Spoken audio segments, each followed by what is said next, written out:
August 25th, 2025, Paris. A back-to-school season marked not by routine politics, but by a stark warning from the highest office in government. Prime Minister François Bayrou steps before the press with a message that reverberates far beyond the walls of the capital. France is facing what he calls an immediate danger, not from war, not from terrorism, but from debt. An immediate danger looms over us, which we must face not tomorrow or the day after, but today, without any delay.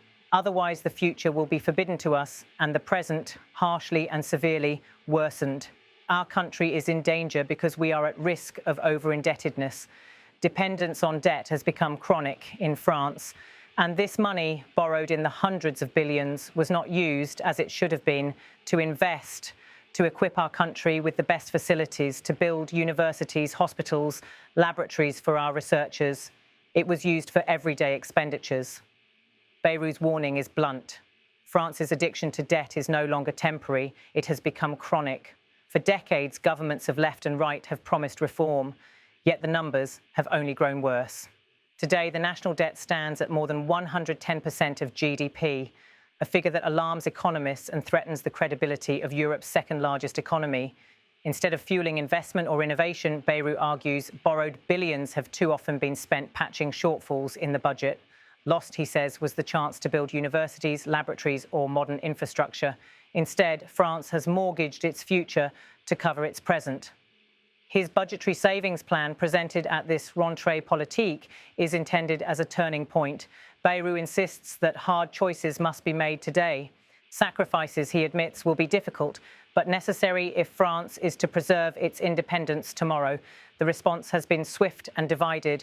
Supporters praise the Prime Minister's candour, describing his words as an overdue wake-up call. Critics accuse him of scaremongering, preparing the nation for austerity that could hit pensions, healthcare and education. Still, the underlying figures, spiralling debt and growing interest payments, remain hard to dismiss.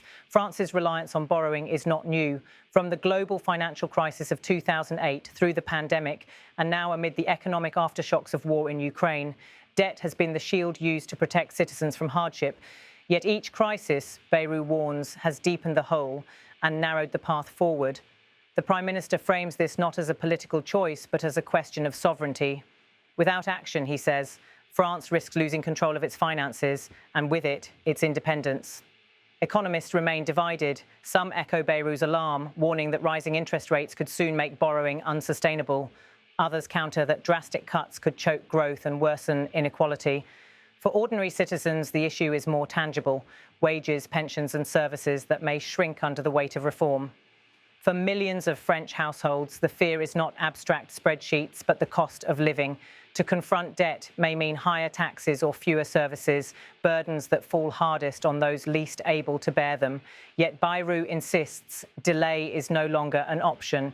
His language recalls moments in France's past when leaders warned of danger ahead. It is a call for sacrifice, yes, but also for courage.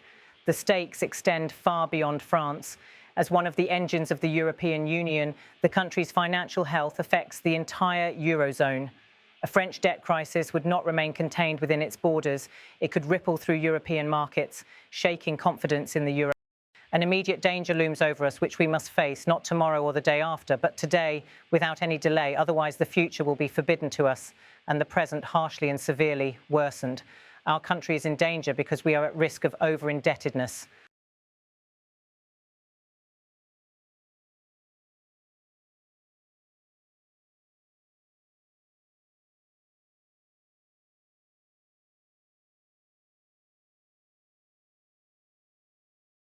Dependence on debt has become chronic in France.